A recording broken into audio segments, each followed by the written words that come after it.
কি হচ্ছে মা এটা? এই তো মালপোয়া হচ্ছে এটা।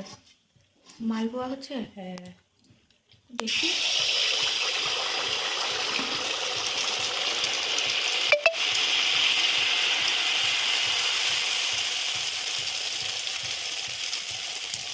ফুলবে? হ্যাঁ, কি সুন্দর দেখো ফুলে গেল। আরে বাহ, সুন্দর ফুলেছে তো। এটা বলো। আর ওটা কি শিখে কি করছো ওটা? এটাই দেখো, শিকের মধ্যে ভরে রাখছি, তেলগুলো ঝরে যাচ্ছে। এটা আমার মায়ের টেকনিক, মা এরকম করে করতো, মায়ের দেখেই শেখা। তাই? হ্যাঁ, এই দেখো। মা ভালোই তো ফুলছে, ওরে বাপরে, মানে ফুচকার মতো। হ্যাঁ, এখানে আরে ব্যাটারটা কি দিয়ে করেছো?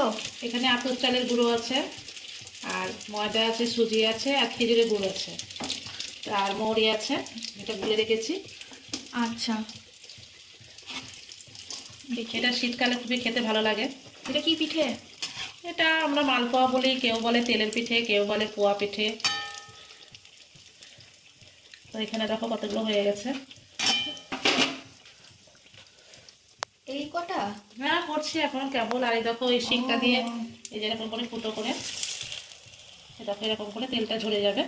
বাহ, এই যে বিশাল টেকনিক। আমি আবার একটা দিয়ে দিচ্ছি।